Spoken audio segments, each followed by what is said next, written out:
एक तो वो स्टूडेंट्स हैं जिन्होंने अम, अभी एडमिशन भेज दिया है, उनके लिए क्या टर्म्स एंड कंडीशन होंगी सरगोदा यूनिवर्सिटी की तरफ से। और वो स्टूडेंट्स जिन्होंने अभी एडमिशन नहीं भेजा, वो ये कह रहे हैं कि मैम हमारे लिए अब क्या ऑप्शन रह गए हैं।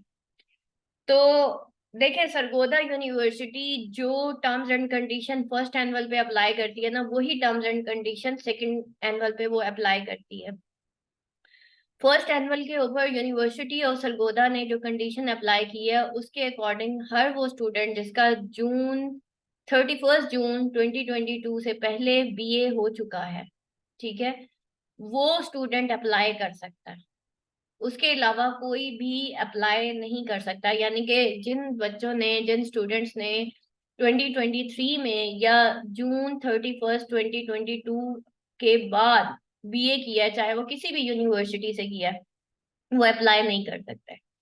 ठीक है, तो ये उन्होंने अभी कंडीशन लगाई थी। अब यहाँ अब गया क्या है, जितने फ्रेश कैंडिडेट्स हैं उन सारों के कॉम्पोजिट पेपर्स गए हैं, कॉम्पोजिट एडमिशन सॉरी गए हैं। अब कॉम्पोजिट एडमिशंस में होता क्या है, उसके टर्म्स एंड कंडीशन ये होते हैं कि आपके टोटल 10 पेपर्स होते हैं, उनमें से मिनिमम आपको 5 पेपर्स क्लियर करना कंपलसरी होता है।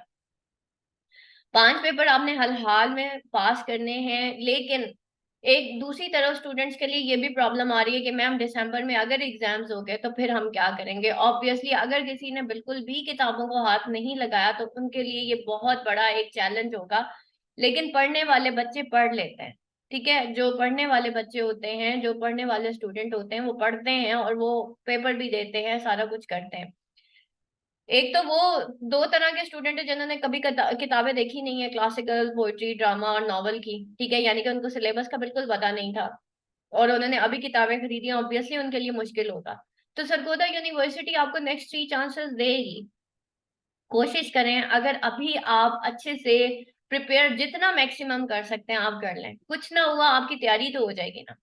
ना भी तैयारी हुई तो आपके पास नेक्स्ट 3 चांसेस पड़े हुए हैं।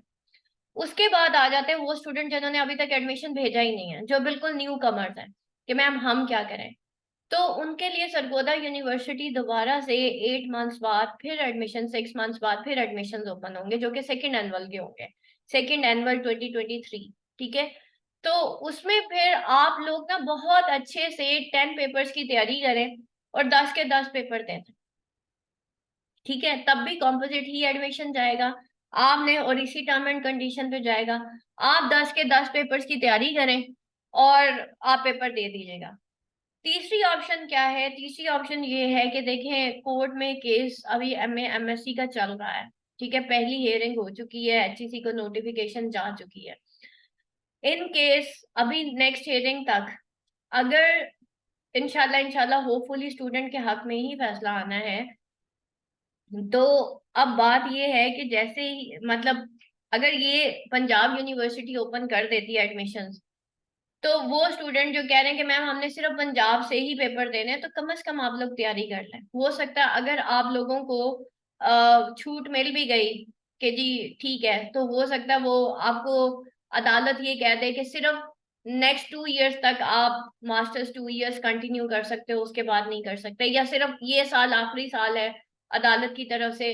तो अगर ये साल आखिरी साल हुआ तो फिर आप क्या करेंगे। तो मैंने स्टूडेंट को पहले भी कहा था, पहले भी यही गुजारिश की थी, अभी भी मैं यही गुजारिश करूंगी कि पंजाब यूनिवर्सिटी है या सरगोदा यूनिवर्सिटी है, सिलेबस एक ही है। कोई 4 5 किताबें डिफरेंट है, थोड़ा सा पेपर पैटर्न डिफरेंट है, इतना कोई मुश्किल नहीं है, मैं स्विच करवा देती हूँ स्टूडेंट्स को। ठीक है, मैंने लास्ट ईयर भी पंजाब यूनिवर्सिटी ने जब एडमिशन ओपन नहीं किए, मैंने अपने स्टूडेंट्स को सरगोदा यूनिवर्सिटी में स्विच करवाया था।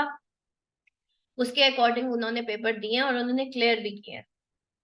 ठीक है, तो स्विच करवाना कोई मुश्किल काम नहीं है, सिलेबस तो सेम ही है ना।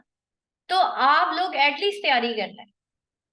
अभी देखें, वो स्टूडेंट जिनको मैं कहती रह गई हूँ कि तैयारी करें तैयारी करें, उन्होंने भी तैयारी नहीं की। अब जब एडमिशन्स ओपन हो गए, उनको पता महीने बाद पेपर होने, अब मुझे कह रहे मैम हम तैयारी कैसे करें। जो मुझे पहले से नहीं जानते उनका कसूर नहीं है, लेकिन जो स्टूडेंट्स मुझे यूट्यूब पे कोई 4 4 5 5 सालों से फॉलो कर रहे हैं, मुझे उन पे अफसोस है। और इवन व्हाट्सएप पे भी मुझे फॉलो कर रहे हैं, मेरे डेली के स्टेटस भी देखते हैं, मेरे ग्रुप्स में भी बैठे हुए हैं, वहां पे मैं वॉइस मैसेज करके स्टूडेंट्स को गाइड कर रही होती हूँ।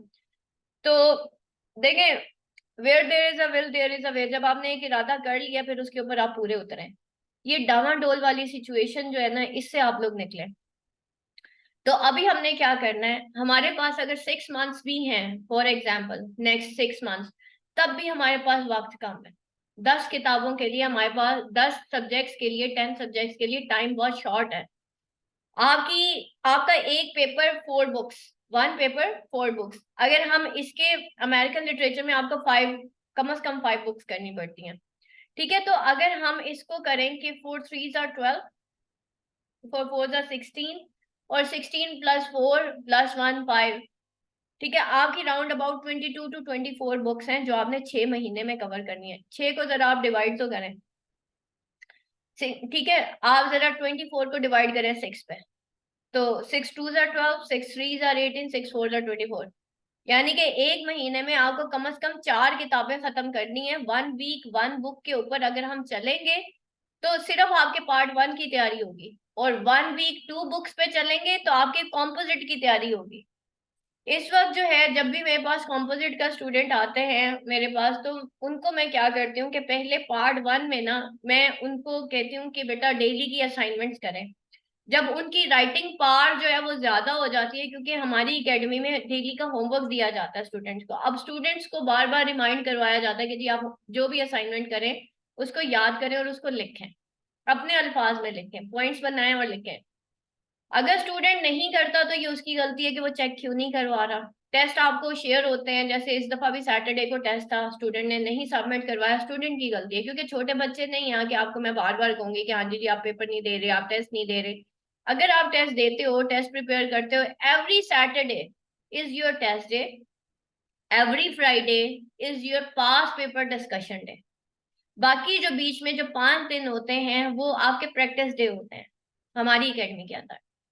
तो जो आपका फ्राइडे है उसमें आपको पास पेपर डिस्कशन पूरी लिस्ट मिलती है। ठीक है, फॉर एग्जांपल चौसर है, चौसर कंप्लीट हुआ है, चौसर की पूरी लिस्ट मिलती है जो पिछले पास पेपर्स में से आप हम टाइप करके स्टूडेंट्स को देते हैं कि जी ये इस तरह के सवाल आने हैं, ये चौसर के क्वेश्चन है, और घुमा के आने हैं। ऐसा नहीं है कि वहां पे जो टाइटल लिखा है नीचे आपको वैसा का वैसा क्वेश्चन आ जाएगा। कॉन्सेप्चुअल क्वेश्चन आना है, उस कॉन्सेप्ट को किस तरीके से अडॉप्ट करना है, उस कॉन्सेप्ट को किस तरीके से आपने टैकल करना है, मैं ये चीजें सिखाती हूँ स्टूडेंट्स को। ठीक है, तो सीधा सीधा पहले आपको फर्स्ट 5 डेज में हम सीधा सीधा पढ़ाते हैं कि जी जॉफरी चौसर एज 14th century पोएट, ये आपका सीधा सीधा सवाल है।